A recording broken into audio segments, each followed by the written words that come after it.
first piece of advice is you just have to start now. I think most people spend way too much time thinking and researching and trying to do work.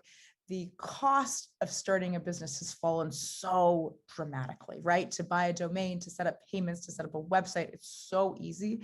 And there's so many tools. Like, I mean, for a product-based business, you can test things on Kickstarter and understand if they have real traction right away. And so I think that's the first piece of advice is to just start, because it's kind of like, looking at a swimming pool, right? It doesn't get any warmer the longer you look at it. You just get more and more scared. You kind of have to jump in and figure out how to swim water when you're doing that. And I think generally I see people that over-index on research and planning and under-index on just getting an MVP out and trying something and seeing how the market responds. I mean, I would still say, like, as innovators, I don't know, 70, 80% of the stuff that we try and launch doesn't work. That's supposed to be the ratio.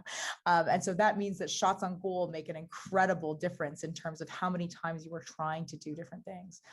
And then the second piece is just the relentlessness you have to have to make something win. And I would say that, Andrew and I have worked on some problems for like thousands of hours and had to go back. And it's always those breakthrough moments that it just feels like it was so painful to get there. But if you keep working, if you actually keep trying something, not just keep working on it, I think that you have a much higher likelihood of success. I certainly found this in my own entrepreneurial journey, and I think many founders do.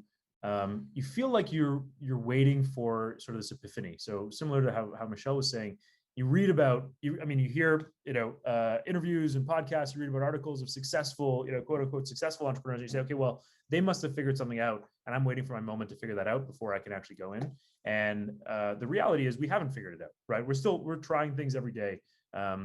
We make a lot of mistakes. We have an ultimate vision for the future that we're building towards, but there's no master plan of how we're going to achieve that vision, other than we're putting incredibly talented, smart people in a room who care about the same vision and giving them the resources they need to go succeed.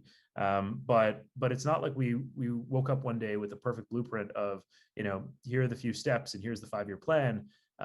We understand what the world needs. We have conviction that we can put the components together, and we're uniquely positioned to go and build some of that. And that we have the right people on board, or we'll find the right people on board to get us there. But I think that's one of the things that, I think I see a lot of founders who, they have a passion, but they don't yet have the conviction that they are the right people to go and solve that problem. And I think often, you can wait for that moment for a very, very long time, and it'll never come. Because every successful, entrepreneur, every entrepreneur that looks successful is still wrestling with the same challenges, and still wrestling with a lot of the same, just sort of like uncertainty as they did even in the early days.